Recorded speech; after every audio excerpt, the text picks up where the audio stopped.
Señor, recibimos una llamada sobre actividad sospechosa. Necesito ver su identificación. Esta es mi casa. ¿Qué actividad sospechosa? Solo muéstreme su identificación y un comprobante de que vive aquí. No tengo por qué. Está en mi propiedad. No me ponga las cosas difíciles. La arrestaré por obstrucción.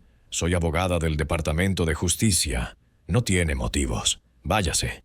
Sí, claro. De espaldas. Manos atrás. El oficial Nathan Cross pensó que sería una simple verificación de bienestar. Un vecino había llamado sobre una persona sospechosa entrando en una casa en el exclusivo vecindario de Riverside Heights a las 2 de la tarde de un sábado. El llamante había descrito a una mujer negra. No la reconocían entrando en una de las casas. Cross, que había patrullado este vecindario predominantemente blanco durante 6 años, había respondido a docenas de llamadas similares, todas dirigidas a personas negras y morenas que vivían, trabajaban o visitaban la zona. Y cada vez se había acercado a estas situaciones con la misma suposición. Estas personas no pertenecían allí. Esa suposición, combinada con su completo desprecio por los derechos constitucionales y su historial de acoso a minorías, le costaría todo. Porque la mujer que estaba en su propio porche, negándose a ser intimidada, era alguien con el conocimiento, la autoridad y los recursos para hacerlo responsable de maneras que nunca imaginó posibles. Antes de continuar, ¿desde dónde nos está viendo? Si es la primera vez que está aquí, por favor, pulse el botón de suscribirse. Historias como estas necesitan ser compartidas, y su apoyo nos ayuda a sacar a la luz más verdades. El oficial Nathan Cross había construido su carrera sobre una base de prejuicios raciales que el departamento había tolerado durante años. 32 quejas en 6 años por acoso, registros ilegales, uso excesivo de la fuerza y perfilamiento racial. Asuntos internos lo habían investigado 4 veces. Cada investigación resultando en capacitación o reentrenamiento, pero nunca una disciplina real. Había estado involucrado en 3 demandas que le costaron a la ciudad $400,000 en acuerdos, todas involucrando a residentes negros o latinos que afirmaban que había violado sus derechos. Y cada vez el sindicato de policía lo había protegido, los supervisores lo habían defendido, y él había regresado al mismo vecindario más agresivo y envalentonado que antes. Había aprendido que el sistema lo protegería sin importar lo que hiciera, que las quejas eran solo papeleo, y que su placa le daba una autoridad que no podía ser cuestionada. La doctora Jasmine Williams, de 38 años, había sido consejera principal en la División de Derechos Civiles del Departamento de Justicia durante 7 años. Tenía un título en Derecho de Yale, un doctorado en Derecho Constitucional de Georgetown, y una reputación como una de las mentes legales más brillantes en la aplicación federal de los derechos civiles. Había procesado departamentos de policía por violaciones de patrones y prácticas, asegurado decretos de consentimiento contra municipalidades que permitían la mala conducta, y argumentado personalmente casos ante tribunales federales de apelación que establecieron precedentes protegiendo a los ciudadanos de registros e incautaciones ilegales. Había dedicado toda su carrera a luchar exactamente contra el tipo de abuso que representaba el oficial Cross. Y en esa soleada tarde de sábado, después de pasar la mañana en el partido de fútbol de su hija y parar en el supermercado, estaba a punto de ser víctima de la misma mala conducta que había pasado años procesando. El sol de la tarde brillaba sobre Riverside Heights cuando Williams entró en su entrada a las 2:15 de la tarde. Había vivido en el vecindario durante 3 años, una hermosa casa de estilo colonial que había comprado después de su ascenso a consejera principal. Sus vecinos la conocían. Asistía a reuniones comunitarias. Su hija jugaba con niños en la cuadra. Pero para una vecina, una mujer que se había mudado 6 meses antes y había hecho varios comentarios sobre el vecindario cambiante, Williams seguía siendo sospechosa. Y cuando esa vecina vio a Williams cargando bolsas de comestibles en su casa, llamó al 911 para denunciar a una mujer negra sospechosa que irrumpía en una casa. Williams acababa de terminar de guardar los comestibles y estaba preparando el almuerzo para su hija cuando oyó el agresivo golpe en su puerta principal. No un golpe educado, sino el tipo de golpeteo que inmediatamente señala autoridad y amenaza. Caminó hacia la puerta y la abrió para encontrar al oficial Cross parado en su porche, con la mano apoyada en su cinturón de servicio, su expresión de sospecha hostil. ¿Puedo ayudarle, oficial?, preguntó Williams, manteniendo su tono neutral, pero ya sintiendo problemas. Señora, hemos recibido informes de actividad sospechosa en esta dirección, dijo Cross, sus ojos escaneando más allá de ella hacia el interior de la casa. Necesito ver su identificación y un comprobante de que vive aquí. Williams sintió que su estómago se tensaba.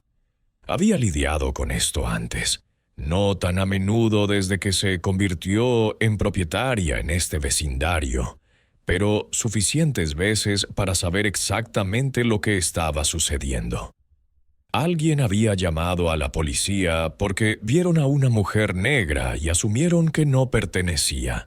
Y ahora este oficial, cuyo lenguaje corporal y tono ya transmitían hostilidad, le exigía que probara su derecho a estar en su propia casa. «Oficial, este es mi hogar», dijo Williams con calma. «He vivido aquí durante 3 años. ¿Qué actividad sospechosa específica se reportó?»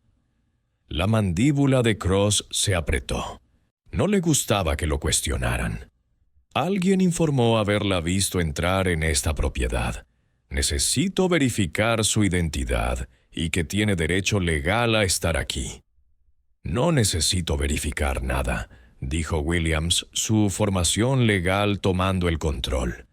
Esta es mi propiedad. Está parado en mi porche sin una orden judicial, sin causa probable y sin ninguna sospecha razonable de actividad criminal. Le pido que se vaya. La cara de Cross se enrojeció. Otra que pensaba que sabía la ley. Otra que iba a hacer esto difícil. Señora, estoy realizando una investigación legal. Si se niega a cooperar, puedo arrestarla por obstrucción. Williams dio un ligero paso adelante, su voz firme pero controlada. Oficial, soy consejera principal en la División de Derechos Civiles del Departamento de Justicia de los Estados Unidos. Me especializo en violaciones de la Cuarta Enmienda y registros ilegales. Usted no tiene autoridad legal para exigirme identificación en mi propia propiedad sin sospecha razonable de un crimen. Usted está actualmente violando mis derechos constitucionales. Se lo digo una vez más. Váyase de mi propiedad. La mano de Cross se movió más cerca de sus esposas. En su experiencia, las personas que afirmaban tener trabajos importantes generalmente mentían, tratando de intimidarlo para que retrocediera. Y el hecho de que una mujer negra afirmara ser una fiscal federal solo reforzó su suposición prejuiciosa de que se lo estaba inventando. Sí, claro, y yo soy el presidente. De espaldas, manos atrás, está arrestada por obstrucción de la justicia. Me está arrestando por negarme a una orden ilegal en mi propia propiedad, dijo Williams, su voz elevándose ligeramente. Oficial, ¿cuál es su nombre y número de placa? Cross, placa 2847. Ahora de espaldas, ordenó sacando sus esposas. Williams no se dio la vuelta. Sacó su teléfono de su bolsillo, manteniendo sus movimientos lentos y visibles. Estoy grabando este encuentro. Oficial Cross, número de placa 2847. Usted está violando mis derechos de la Cuarta Enmienda. Estoy en mi propia propiedad. No he cometido ningún delito. Me he negado a una orden ilegal y usted ahora amenaza con arrestarme. Cross agarró su muñeca, retorciéndola detrás de su espalda. «Deje de resistirse». «No me resisto», dijo Williams claramente, su voz firme a pesar del dolor.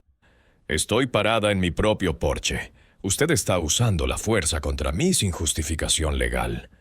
Las esposas hicieron clic alrededor de sus muñecas. El teléfono de Williams, que había estado grabando, cayó al suelo del porche, pero el audio continuó. Cross la empujó contra el marco de la puerta, su cámara corporal capturando todo, pero su mente aparentemente convencida de que tenía razón. Un vecino al otro lado de la calle, un anciano blanco llamado Robert Chun, que había vivido en el vecindario durante 20 años, salió de su casa. «Oficial, ¿qué está haciendo?» «Esa es la doctora Williams. Ella vive allí». Cross se giró, su cara roja de ira y vergüenza. «Señor», dio un paso atrás. «Esto no le concierne. Ella es una fiscal federal», gritó Chun sacando su teléfono para grabar. «La está arrestando en su propia casa. ¿Por qué?» «Dije que retrocediera», gritó Cross. Williams habló claramente hacia el teléfono de Chun. «Señor Chun, por favor, grabe esto. El oficial Cross me ha arrestado en mi propia propiedad sin motivo. Por favor, llame a la División de Derechos Civiles del Departamento de Justicia y pregunte por el subdirector Michael Torres. Dígale lo que está sucediendo». Cross arrastró a Williams por los escalones del porche hacia su coche patrulla. «Puede hacer todas las llamadas telefónicas que quiera desde la comisaría».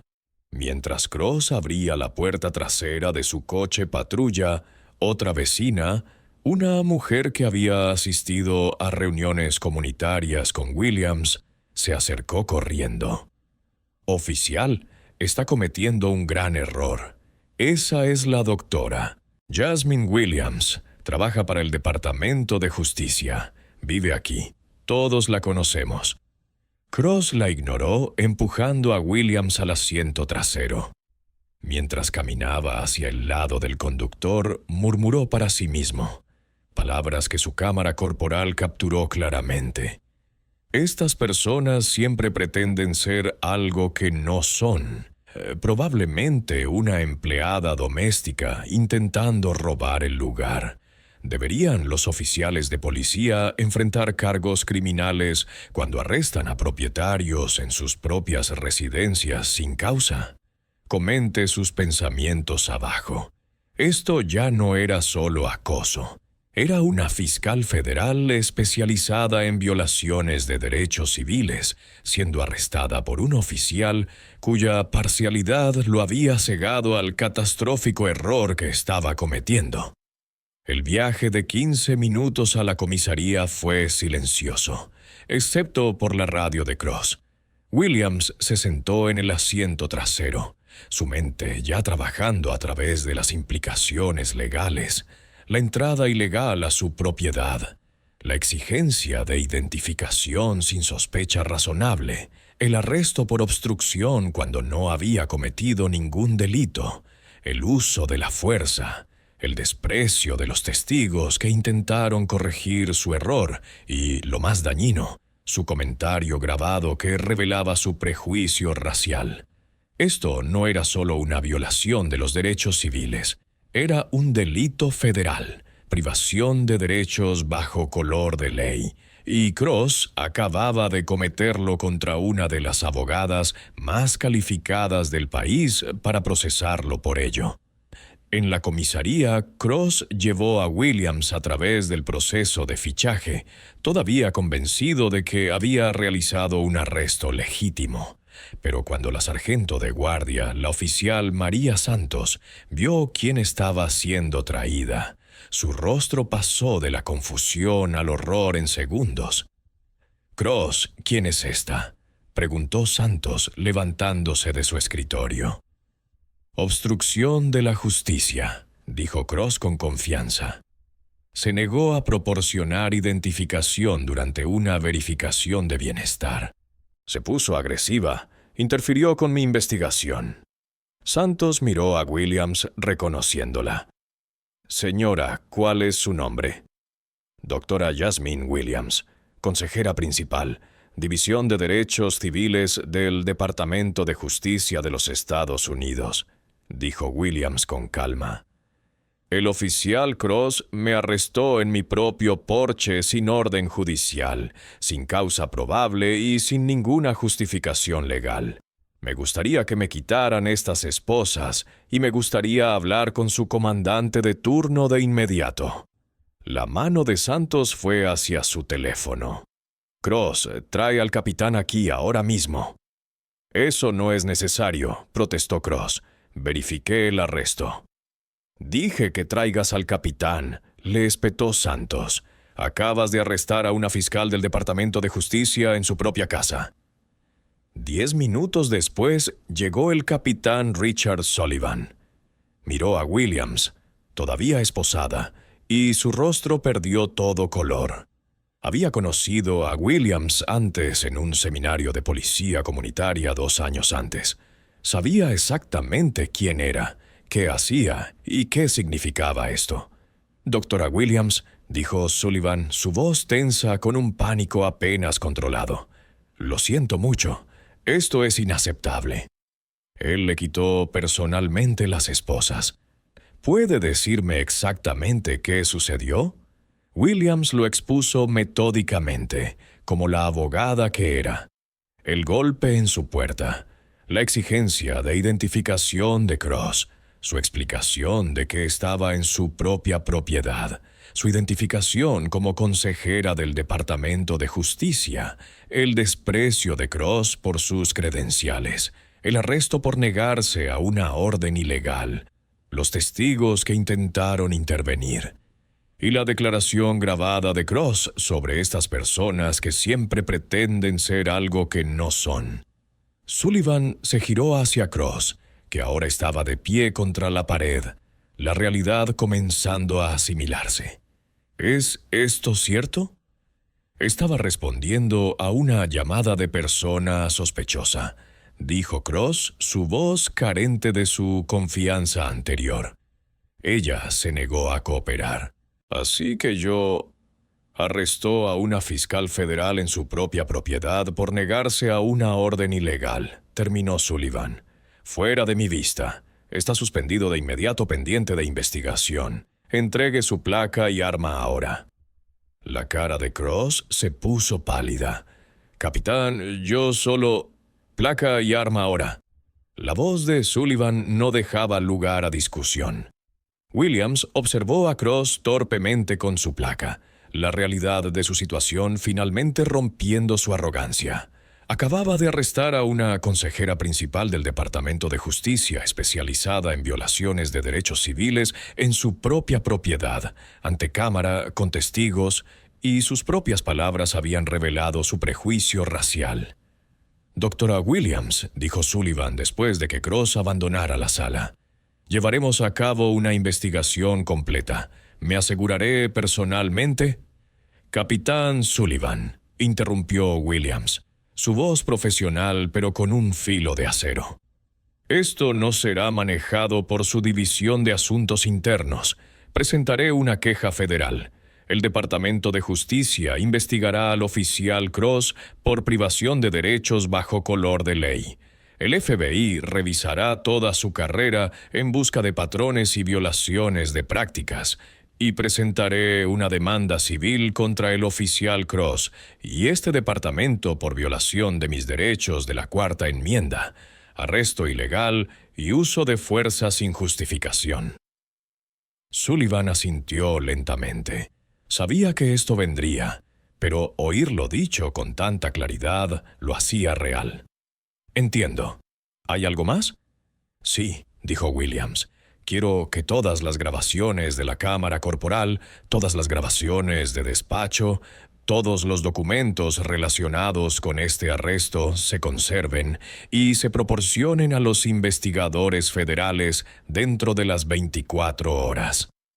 Quiero el nombre de la persona que hizo la llamada inicial al 911 y quiero el expediente personal completo del oficial Cross, incluyendo todas las quejas previas e investigaciones internas. Tendrá todo, prometió Sullivan.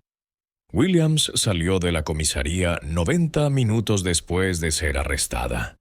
Sus muñecas aún doloridas por las esposas, su compostura profesional intacta, pero su furia apenas contenida.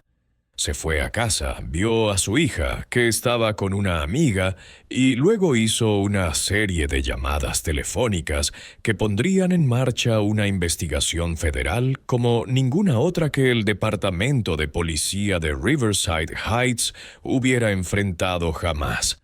El primer giro llegó en 48 horas. El FBI, actuando sobre la queja de Williams y la remisión del Departamento de Justicia, obtuvo órdenes para el historial de trabajo completo de Cross.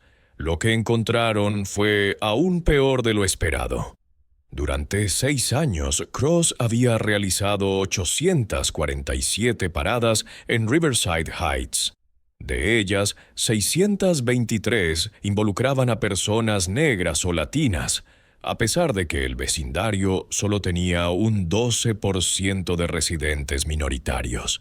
El análisis estadístico mostró que Cross se dirigía a las minorías a una tasa 14 veces mayor que sus compañeros oficiales.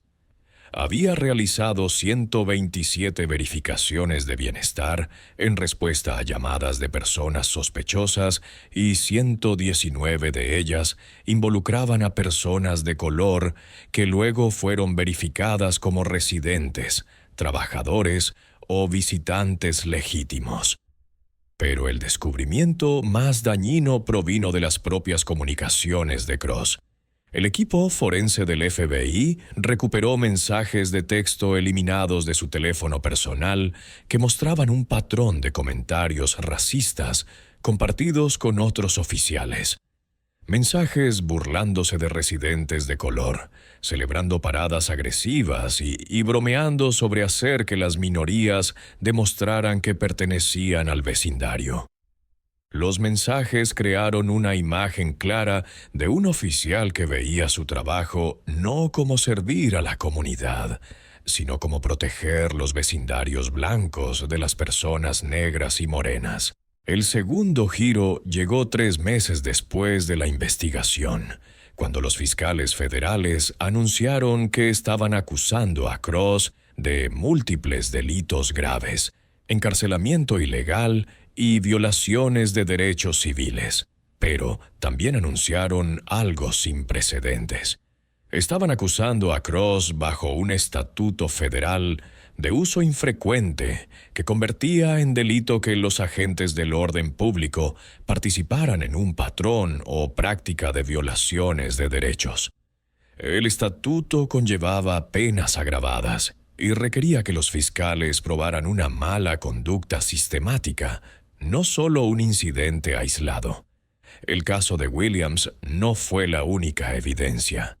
Los investigadores federales habían identificado otros 47 incidentes a lo largo de la carrera de 6 años de Cross en los que había violado los derechos de los ciudadanos, la mayoría involucrando a personas de color detenidas, registradas o arrestadas sin justificación legal. 12 de esas víctimas aceptaron testificar. El patrón era innegable, documentado y procesable bajo la ley federal. El juicio comenzó 11 meses después del arresto de Williams. El Tribunal Federal estaba abarrotado de defensores de los derechos civiles, miembros de la comunidad que habían sido acosados por Cross, y medios de comunicación de todo el país. Williams se sentó en la primera fila, ya no como víctima, sino como testigo con la experiencia legal para explicar exactamente lo que Cross había hecho y por qué era criminal. La defensa de Cross fue predecible y se desmoronó rápidamente. Sus abogados argumentaron que él había estado respondiendo a llamadas legítimas, que sus paradas se basaban en sospecha razonable, que había temido por su seguridad. Pero la evidencia destruyó cada reclamo. Las grabaciones de cámaras corporales de múltiples incidentes mostraron a Cross escalando situaciones sin motivo, ignorando las explicaciones de los residentes y usando la fuerza de manera desproporcionada contra las minorías. Expertos estadísticos testificaron que sus patrones de paradas no podían explicarse por una actividad policial legítima, y los mensajes de texto revelaron sus verdaderas motivaciones: prejuicio racial y un deseo de intimidar a las personas de color en su vecindario. Williams testificó durante 8 horas a lo largo de 2 días. Llevó al jurado a través de la Constitución, la Cuarta Enmienda, los estándares legales para la sospecha razonable y la causa probable. Explicó cómo las acciones de Cross violaron cada principio de la policía legal y describió su propio arresto, la humillación de ser esposada en su propio porche, el desprecio de sus credenciales, el prejuicio racial evidente en cada palabra que pronunció Cross. Su testimonio fue devastador, clínico en su precisión, pero poderoso en su impacto.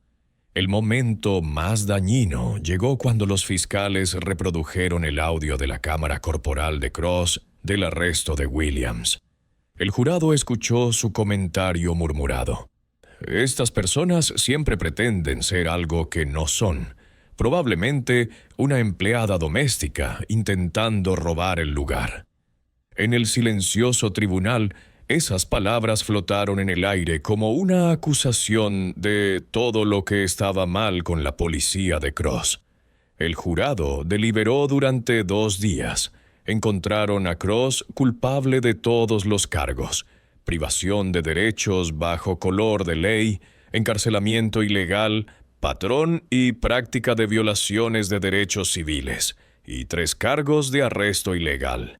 El veredicto fue unánime y el mensaje fue claro: los oficiales de policía que violan sistemáticamente los derechos de los ciudadanos enfrentarán enjuiciamiento federal y consecuencias reales. La sentencia llegó 6 semanas después. Las directrices de sentencia federal recomendaban de 5 a 7 años en prisión federal. Williams asistió a la audiencia de sentencia, preparada para pronunciar una declaración de impacto de la víctima si se le permitía.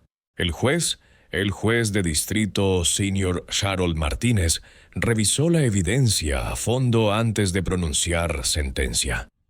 «Oficial Cross», comenzó el juez Martínez, «se le dio una placa y la autoridad para servir y proteger a su comunidad.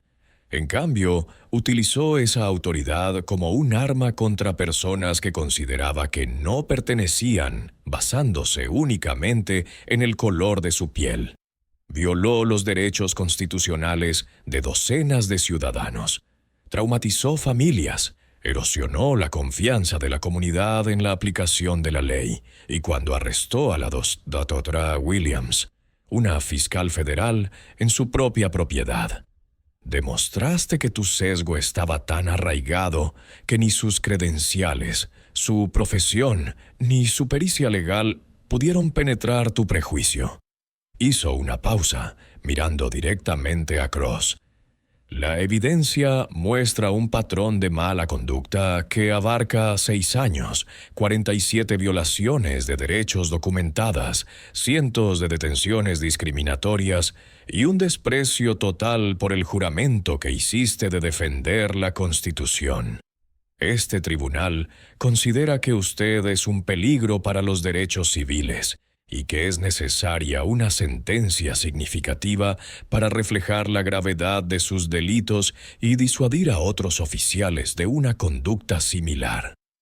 Nathan Cross. Por la presente se le condena a 7 años de prisión federal de conformidad con las directrices federales de sentencia, que se cumplirán simultáneamente en todos los cargos. Según la ley federal, se le exigirá que cumpla al menos el 85% de su sentencia antes de la liberación. Se le prohíbe permanentemente trabajar en la aplicación de la ley en cualquier capacidad. Se le impone una multa de $100,000 y se le requerirá participar en libertad supervisada durante 3 años después de su pena de prisión, durante los cuales se le prohibirá residir o visitar Riverside Heights. La sala del tribunal estalló en aplausos. Williams se sentó en silencio, permitiéndose un momento de vindicación. Cross se sentó con la cabeza gacha, su carrera destruida, su libertad perdida, su nombre permanentemente asociado con el tipo de vigilancia racista que el sistema de justicia existía para detener. Si hubieras sido blanco de un oficial como Cross durante años, ¿cómo te sentirías al verlo sentenciado a prisión federal? Comparte tus pensamientos en los comentarios. Pero la historia no terminó con la condena de Cross. El tercer y último giro provino de los cambios sistémicos que desencadenó su caso. Williams, utilizando su plataforma como abogada del Departamento de Justicia y su experiencia personal como víctima, encabezó una revisión exhaustiva de las prácticas policiales en comunidades suburbanas de todo el país. La revisión, realizada durante 18 meses, identificó patrones similares al comportamiento de Cross en otros 34 departamentos. Oficiales que atacaban sistemáticamente a minorías en vecindarios predominantemente blancos, respondían a llamadas de personas sospechosas por motivos raciales sin cuestionar el sesgo del llamante y realizaban detenciones sin sospecha razonable. El Departamento de Justicia emitió directrices que exigían a los departamentos de policía implementar políticas que abordaran las llamadas de 911 por motivos raciales, capacitar a los despachadores para detectar sesgos y rastrear datos de detenciones por raza y vecindario para identificar a los oficiales que participaban en perfiles raciales. Los departamentos que no cumplieron se enfrentaron a investigaciones federales y posibles decretos de consentimiento. Williams también trabajó con el Congreso para presentar la Ley de Confianza Comunitaria en la Policía, una legislación que proporcionó fondos federales para capacitación sobre sesgos implícitos, creó una base de datos nacional de oficiales despedidos por mala conducta y fortaleció las sanciones por violaciones de derechos civiles por parte de las fuerzas del orden. El proyecto de ley se aprobó con apoyo bipartidista y se convirtió en ley 2 años después del arresto de Williams. El Departamento de Policía de Riverside Heights se sometió a una revisión completa. El jefe, que había supervisado la carrera de Cross, se retiró bajo presión. La nueva dirección implementó reformas integrales, cámaras corporales obligatorias con cargas automáticas, juntas de supervisión civil con poder de citación y una política de tolerancia cero para el perfil racial con despido automático por quejas confirmadas. El caso de Cross se convirtió en un ejemplo de capacitación, una historia de advertencia que se mostró a cada nuevo oficial sobre las consecuencias de dejar que el sesgo guiara la vigilancia. Williams continuó su trabajo en el Departamento de Justicia. Su reputación se vio realzada en lugar de dañada por el caso. Se convirtió en una voz nacional sobre la rendición de cuentas policial, testificó ante el Congreso, asesoró a legisladores estatales y utilizó su experiencia para impulsar reformas que protegieran a otros ciudadanos de oficiales como Cross.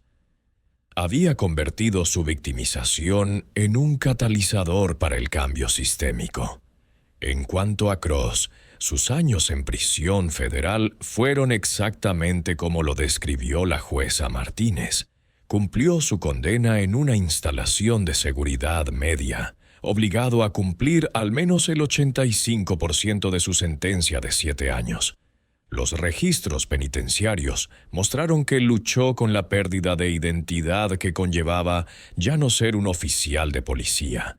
La autoridad que había abusado durante tanto tiempo le fue arrebatada.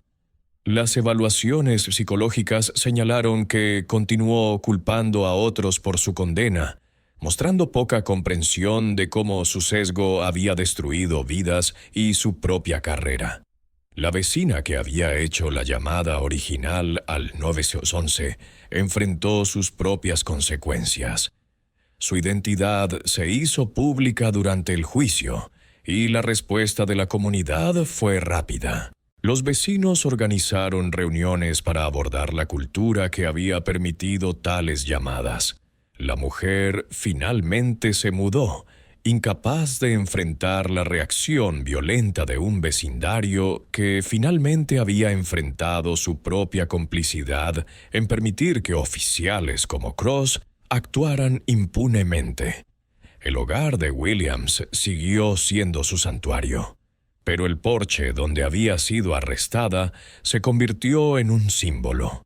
Los miembros de la comunidad dejaron flores allí en los días posteriores a la condena de Cross. Un artista local creó un mural en una pared cercana que mostraba a Williams firme con las palabras «Conoce tus derechos» en letras grandes. Y la propia Williams, cuando se sentaba en ese porche en las noches tranquilas, recordaba el momento en que su experiencia profesional se encontró con una violación personal y cómo había utilizado ambos para crear un cambio duradero. La lección fue profunda e innegable. Los derechos constitucionales no son negociables según la raza o el vecindario. Los oficiales de policía que violan sistemáticamente esos derechos se enfrentarán a un enjuiciamiento federal. Y a veces, una detención ilegal, una abogada del Departamento de Justicia que se niega a dejar impune la mala conducta, un juicio federal que expone años de abuso pueden transformar todo un sistema. Cross había caminado hacia el porche de Williams con una placa y años de mala conducta permitida detrás de él. Salió del Tribunal Federal esposado, declarado culpable de delitos que definirían el resto de su vida. Su sesgo le había costado todo. Y lo que es más importante, había expuesto un patrón de abuso que llevó a reformas que protegieron a miles de ciudadanos de violaciones similares. El poder sin respeto por los derechos constitucionales es tiranía. Una placa sin rendición de cuentas es un arma. Y a veces acosar a la persona equivocada en su propio porche, desestimar sus credenciales, ignorar su experiencia puede ser el error que finalmente trae justicia y fuerza un ajuste de cuentas que debería haber ocurrido años antes. Si crees que los oficiales de policía que violan los derechos constitucionales merecen un enjuiciamiento federal y tiempo de prisión real, suscríbete y activa las notificaciones, porque mañana tenemos otra historia que muestra lo que sucede cuando el sistema de justicia responsabiliza a las fuerzas del orden por sus acciones.